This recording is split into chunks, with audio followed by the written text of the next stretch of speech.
Well, let's talk about the Liberal meltdown, because last week Donald Trump, of course, was elected overwhelmingly with a massive swing to his popularity over the United States of America. The Liberal left are still having a meltdown about it. Check this out.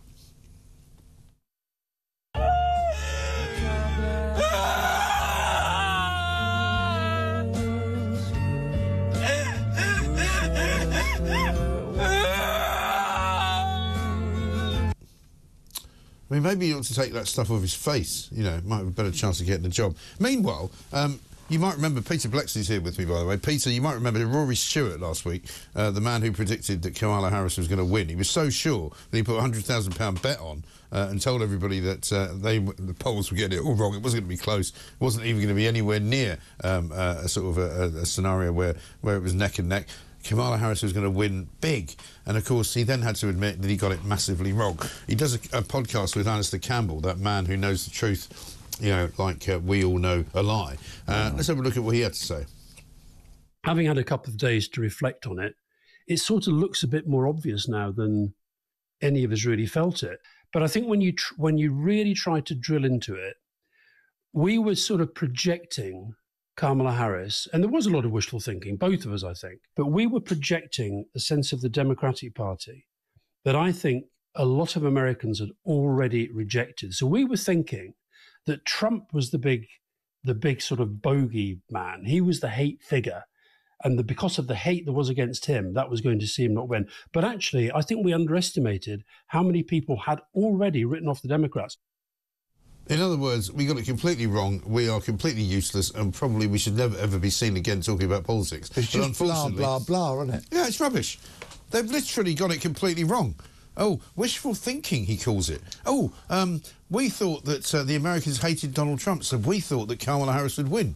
What an absolute plank. If there was any justification in the podcast world, and needless to say, I swerve those two like you couldn't believe. But millions of people watch it. Yeah, there should be somebody pulling a plug out, the screen going blank, and just going, right, that's the end of them. No more for you. No more for you. They're going to be very unhappy when they find out who has been named as the chief sort of border czar, and you'll like this because he's an ex-New York cop, and if you know New York cops like I know New York cops, they don't take any BS from anybody, right? There's a guy called Tom Homan, and he's been speaking, and there have been clips of him going around for the last 24 hours. Let's have a look at what he said when he was on the show 60 Minutes. We have seen one estimate that says it would cost $88 billion to deport 1 million people a year. I don't know if that's accurate or not. Is that what American taxpayers should expect? What price do you put on national security? Is that worth it? Is there a way to carry out mass deportation without separating families? Of course there is. Families can be deported together. Brilliant. I mean, the guy's no nonsense, right? He talks absolutely straight talk. People love it. Here he is before Congress. I don't know if is this the one with old AOC questioning him? She's the woman, of course, who's part of the used to be called the Squad, the left-wing congresswoman. Anastasia, was it Cortez, her last name, isn't it? Anyway, here she is questioning him, and you won't believe the look on her face when he just gives a straight answer after straight answer. Check this out. And so the recommendation, of the many that you recommended family separation. I recommended zero tolerance. Which includes family separation. The same as is with every U.S. citizen parent gets arrested when they're with a child. Zero tolerance was interpreted as the policy that separated children from their... If I get arrested for DUI and I have a young child in the car, I'm going to be separated. When I was a police officer in New York and I arrested a father for domestic violence, I separated that father from his family. Mr. Holman, with all due respect, legal asylees are not charged with any crime. When you're into the country illegally, it's violation 8 United States Code 1325. Seeking asylum is legal. If you want to seek asylum, you go through the port of entry, do it the legal way.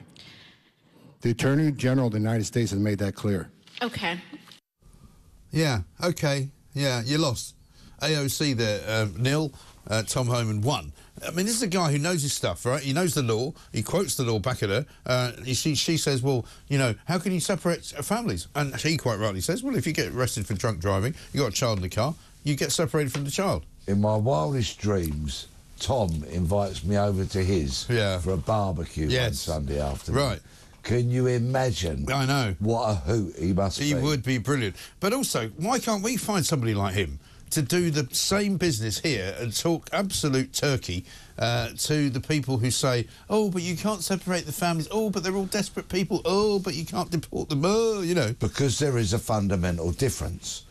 Donald Trump now stands astride the global political landscape as a colossus because the electorate in the States rejected the wokery, the Kamala Harris nonsense. And the AOC brigade saying, but you can't separate them. And all of that. They were fundamentally rejected, which means that Donald Trump is empowered in a way that he wasn't even in 2016. Yeah, right. He is truly a political colossus now. Yeah. What we have in the UK was a man that was elected, yes, with a large majority, but he was elected because we had to get rid of the Tories. Yes. That's what people were saying. Right. That's why Starmer got a majority. Starmer was not elected because of what he said, what he stood for, and the man he is. Because he said very little. He carried that Ming vase without dropping it throughout the campaign, and nobody really knew what he was elected for. They just had to get rid of the Tories. And now he's riding around in Paris like he's just conquered it. So it's very different. Yeah. It's very different. He wasn't elected on his platform. He was elected because the other lot had to go. Yeah. Exactly right. Let's have a quick toe-dipping scenario into the probation service, because a big piece in the newspaper today, inside the probation chaos as offenders are let out early with nowhere to go. Basically, they're saying that the probation business is not fit for purpose. Exactly, and they've got some real good whistleblowing voices in this article. One's a fella called Peter, coincidentally, and he talks about the dreadful state of the prison service, how they cannot cope with all these early additional release prisoners that they're being burdened with. So they can't monitor them, in other words. Staff can't cope. The workload is far too great, and there is a huge fear of what they call SFOs, serious further offences. And that, for the probation service, is the nightmare scenario. We know that many of those already released are either homeless, have reoffended, or been recalled to prison anyway. But they're huge, great fear. And when they say SFO, serious further offences, they're talking rape, murder, manslaughter, and they're saying, look, essentially, it's just a matter of time, and they feel that they will be the ones criticised for it, but they're saying, don't blame us, we can't cope with the workload. But we keep hearing from Starmer and his government that they're not releasing people who are dangerous, but they clearly are. Oh, and these whistleblowers clearly say it. They say that's a nonsense when they're saying people that have convicted of crimes of violence and sexual offences won't be released. They're saying that's just not true. They are.